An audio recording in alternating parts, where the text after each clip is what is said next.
Welcome to Conversations with E. I have the deep privilege of having yet another conversation. Conversation number 2 in our series, What's Light Got to Do with It? Please join me in welcoming our guest, Rachel Maurice. Welcome. Thank you for having me. Esther. Thank Um, you. Maybe you could just tell us a little bit about who you are so people get a sense of your background. okay, great.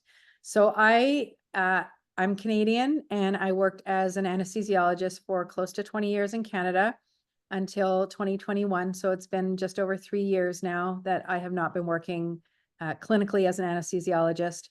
I walked away with the imposed mandates in our province. And since that time, I have been doing a lot of research and uncovered a lot of the inconsistencies and incomplete nature of what I'd been taught in allopathic medicine as far as how the body works and what disease actually, how disease manifests in the body and why.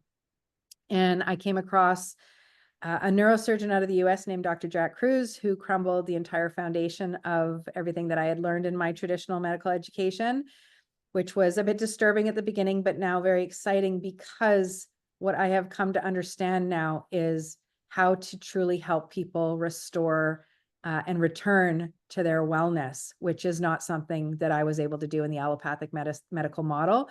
It was just a matter of either delaying the inevitable decline or even worse, making things worse. So now I help people with getting their life back, getting their health back, and basically getting their vitality and quality, which is what we want while we're alive on the planet. Absolutely. I'm coming to see you, that's for sure.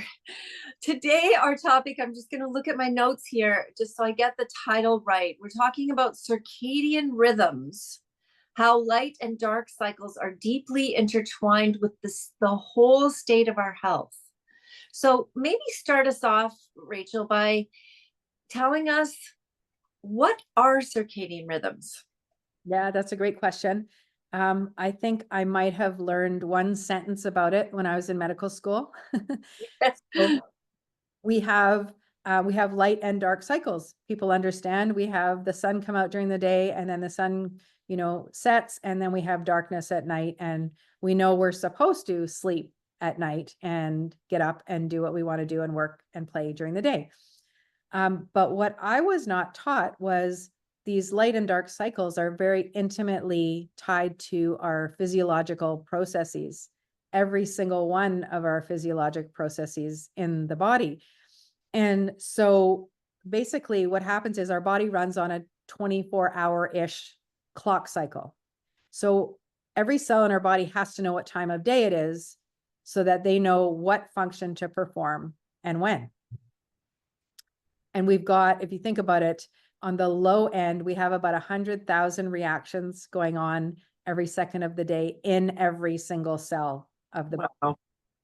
And that's on the low end. So you can appreciate it would have to be exquisitely timed. Otherwise, there would be utter chaos in the body. And that's part of the problem that has led to chaos in the body, otherwise known as inflammation, when the timing is off. So Wow. an analogy that I like to use, this is kind of like the second analogy that I've come across that I really like, is that of, for example, an air traffic controller at an airport, right? The air traffic controller, highly stressful. I think it's like the most stressful job in the world, I think. One of them for sure, one of the top 3. But you've got, different planes taking off at different times on different runways, and then planes incoming to land on specific runways. So you can imagine if there was no one to know exactly how to organize and tell people where to go and when, there would be like mayhem and potential for disaster in the airport if you did not have that air traffic controller. So that's one of the problems that we see in our modern world with modernization, is that we actually have an air traffic controller in our brain. And this is something that in 2017 actually won the Nobel Prize, the discovery of the circadian mechanisms. And that starts with a central master clock in our brain. actually in the hypothalamus to be specific. So it's called, for those that like to nerd out with the terms, it's called the suprachiasmatic nucleus.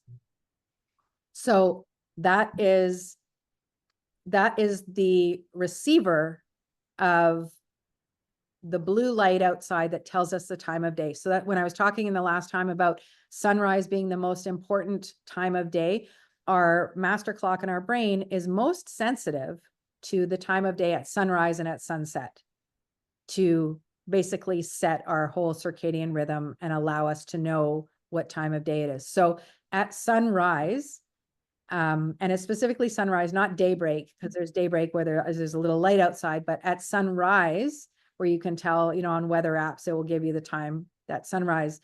That is when the blue light in the sky has the most, or it has the amount of signaling and amount of frequency and brightness to activate. We have blue light receptors in our eyes and our retina to then send a signal to the master clock in our brain to say the day has started. But what that begs a question. So, not disputing one word of what you're saying. So many of us do not get up even close to at sunrise. Myself, I very rarely, except in Hawaii in November for 2 weeks, I rarely see the sunrise in my whole life. So what are the implications of that then? So the implications of that are that our clocks in our body. So we've got the master clock in our brain, and actually every single cell, there's a clock gene in front of every single cell. So Wow. every cell knows how to tell time, and we get that time signal from the master clock in the brain. And by telling time, you mean just to recognize the light. It doesn't go by a clock. Right. Seconds, it goes by the light time.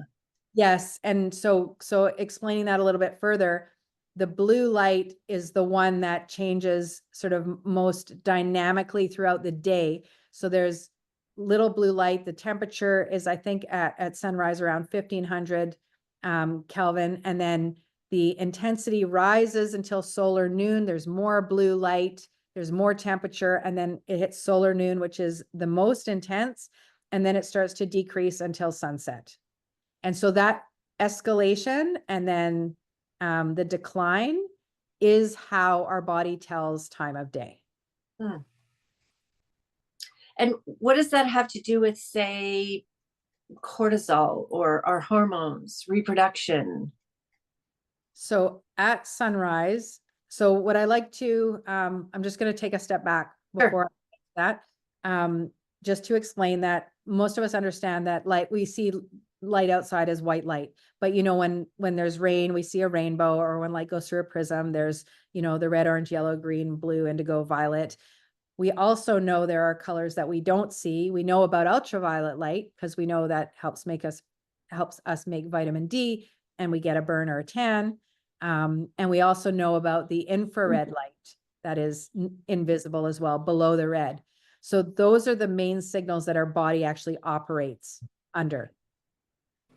Now, those are very important signals, and they're layered in a way as the day progresses. So there is a specific order for when those different colors and frequencies come out, and then when they go away.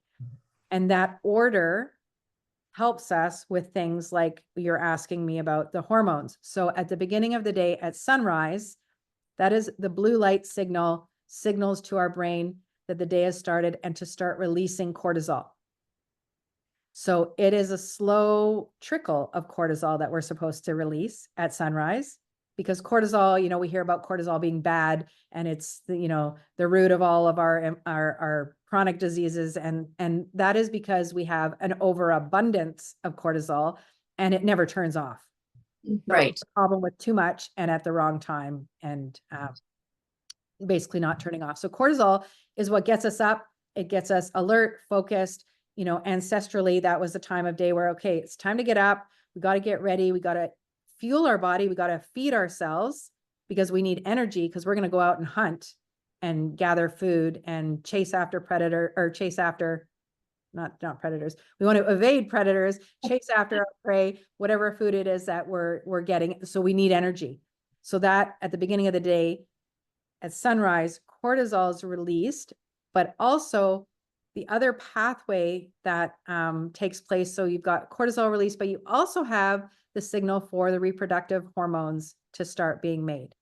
So that includes all female and male. So you've got the testosterone, the estrogen, the progesterone, and they all come from the same precursor of a hormone named pregnenolone that is in the mitochondria. So the pregnenolone can either go the cortisol pathway or the reproductive hormone pathway. And ideally, it's balanced at sunrise. Then what happens about an hour after sunrise, ultraviolet A appears. So that's when the sun is 10 degrees above the horizon. And, you know, I don't know, can't really tell how 10 degrees is, but there is an app that can tell you. It's called Circadian, actually. For people that are interested, you can download it and it will tell you when ultraviolet A appears, because it depends where you are in the world, what latitude and what season. So again, the sequence matters. First sunrise, your eyes are supposed to see sunrise first, and then ultraviolet A. Now, ultraviolet A with the window is very magical for us because it's actually the signal for almost all of our hormones and neurotransmitters to be. So it's the signal for example, things like noradrenaline, adrenaline, dopamine, melatonin, serotonin, another one, all of our endorphins, you know, our endogenous opioids. It's actually the signal for one of the hormones called there's alpha, beta, and gamma MSH to stimulate fat burning. So if we don't get that stimulus, we actually don't necessarily get the fat burning that we would normally, you know, our body would be used to do or designed to do. We also have, which may be one of the roots of why, among the other factors, but why it's so difficult for some people to lose weight or release weight, because we're never seeing the light properly. yeah, and this, like I'm saying, the sequence is very important. Because just imagine, you know, like a teenager. Yes. Who might wake up at 11 or noon, right? And then never mind, they're not even going to go outside and see the light outside, but they're going to look at their phone. And that's not even a teenager. That's probably every single person in the world that gets up and the first thing they do is look at their phone. Yes. We'll talk about in a minute what that means. But so we have the ultraviolet A that appears in all of the hormones and neurotransmitters that are synthesized at that time.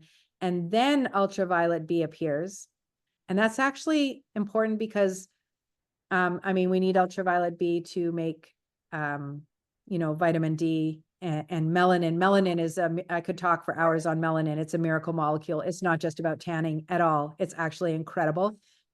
But it's also the off switch for the reproductive hormones.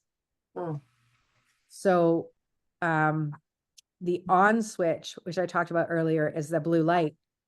So now just think ahead. I'm just seating here all of the blue light that we're getting from all of our technology. We're not getting the off switch. So there's a lot of, you know, I don't want to say, I'll say theories. There's a lot of research that are correlating an increase in hormone reproductive cancers to excessive blue light from technology. So you've gone through these various stages of light. There's just so much information here. And then sunrise, UVA, UVB, then sunset, and then darkness. Right. So at sunset, that's also an important time for our eyes and our brain clock and our body clocks to understand. However, if it's more important to get the early morning light if you can't get the sunset. But at sunset time, it's actually quite critical to block blue light. Blue light tells us the time of day. It says it's daytime. After sunset, there's no blue light outside. But again, because of our modern world, we then go indoors, we turn on all of our overhead lights, which are mostly LED now because they're energy efficient for the home. They're energy inefficient for the body, but they're energy efficient for the home. And then we're in front of our television, which has blue light. We're in front of our computers still working, where we have our phones. We have, the smart tech appliances and whatever other technology. Plus, we also have, and I'm bringing this in because it is technically a type of light, although it's invisible. The man-made electromagnetic frequencies are also a signal to our body, but it's disruptive. And so after sunset, we're still being exposed to all this light. So our body is now thinking it's daytime.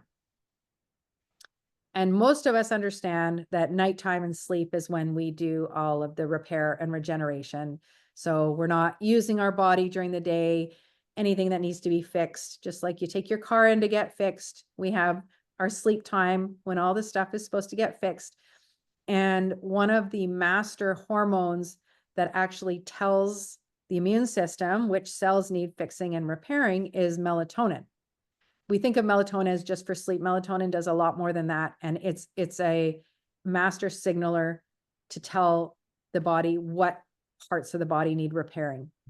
Now, when we have exposure to blue light after sunset, we have cortisol being produced, and cortisol and melatonin cannot exist in the blood at the same time. So if we have cortisol, we don't have melatonin. If we have no cortisol, then we have melatonin, because melatonin, the signal from the pineal gland, is the absence of blue light.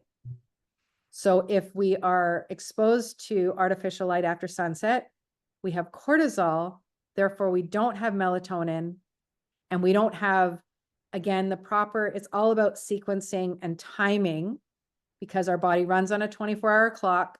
There's a special time for that rise in melatonin to take place when it is active, when its peak activity is. As well, there are other hormones that come out, with melatonin. There's growth hormone, there's oxytocin, there's leptin. There's a whole bunch of things that are needed to come out at night in a particular order. And so when we disrupt that order, now not only are we having more stress with more cortisol for more hours of the day, telling us it's daytime, we're also having less time for any repairs that need to take place. That's a lot. Sure. So what's an optimal, given that many, many, many of us in this realm do not live outside, don't go outside, don't do any of those things that you're talking about, except inadvertently if we're walking to our cars, or we happen to be going for a walk in the neighborhood, or if you have a dog. I don't, but if you have a dog and you take your dog out for a walk, what's an optimal pattern then, if you could give us for a day to optimize circadian rhythms? And let's talk optimal first, and then let's talk about what's one thing you could do to start. Right. No, and it's a great question. And that's why I help people individually, because everybody's lifestyle is very different. And people will say, but I can't do this and I can't do that, and I don't have time for this. And it's just not, it won't work. I work in an office and I can't open the windows, right? There are things that people can't do. So ideally, optimally, when we get up in the morning, we should have the sunrise time be the first light that our eyes see for the day. So for me, what I do when I get up, because you can't avoid lights coming in from outside, like street lamps and headlights from cars and stuff. And those they will cause issues in our body. They will signal that it's daytime. So I actually put, the glasses I have, these are evening ones. So I actually wear these ones. I grab them from my night table and I put them on until it's sunrise, and I go outside, even if it's just for 2 minutes. The more the better, because we lived outside under natural light. That's really what we should be living under 24/7, but that's not the way the modern world is. Our body our brain and our body just needs to see the signal. So even if it's 2 minutes, if you can't stand outside because it's -20, not now, but there are parts of the world, right? And it's not fun. I even will sometimes just open my door to my deck and just stand there so that my eyes are getting the signal, or open the window. And so this is a good place to say that the light through the windows is not the same. A lot of people say, well, oh, I've got tons of windows in my house. I'm getting a lot of natural light. So again, because of energy efficiency, our windows block 40 to 60% of the red and infrared, which is important. And I'm going to mention that more on that in a second. And they also block most of the ultraviolet light. Those are two important, very important biologically active signals that our body needs. So just to touch on the red and infrared and the critical nature, the sunlight that reaches the earth from sunrise to sunset, 365 days of the year, so no matter what season, more than 50% of it is red and infrared light. Red and infrared, a lot of people, who are listening to this probably have heard about red light panels, and most of them are 50% red light bulbs and 50% infrared A. That's another point as well. But the reason is because our mitochondria, they function and they get the signals to increase efficiency from red and infrared light. As well, infrared light increases a different type of melatonin. I know I talked about melatonin, not being in the blood at the same time as cortisol. That's melatonin that's in the blood that comes from the pineal gland, which is only 5% of the melatonin we have in the body. 95% we actually have inside of our cells, but it stays inside of our cells. That does not cause fatigue like the pineal does. But infrared light is what makes our subcellular melatonin, which is very critical. It is the healing frequencies. So it helps with our body's healing. So if we're indoors, we are actually lacking. So we are, I was going to say a generation, it's more than a generation. But our society is very deficient in the healing frequencies of red and infrared light, and an overabundance of blue. So not only now are you just getting more blue, you're getting less of the red and infrared that's healing. So I kind of maybe went a little bit off topic or off tangent, but getting the first light of the day, even if you're not up at sunrise, again, now we're kind of going to less ideal, whatever time you are up, your eyes should be seeing the natural light as the first light of day, not your phone, not any technology, because the signal that comes from the phone and technology is telling your brain and body that it is 12 noon in June. And so you've missed all of the steps of sequences of the hormone production, turning things on, the slow trickle of cortisol. Now you're just going to get a blast because that's what you get at noon in June. At noon in June, if you remember that. That's a nice rhyme. We're running out of time for our conversation today. And I know we're going to delve into things like sunglasses and so many other topics about this light. What would you like to leave this conversation with today, Rachel? What I would say is the more natural light that you get on naked eyes and the less artificial light, that is the ultimate goal. So as much time as you can spend outside, even if it's a few minutes here, there, and throughout the day, just go stand outside, even at your door. Yeah.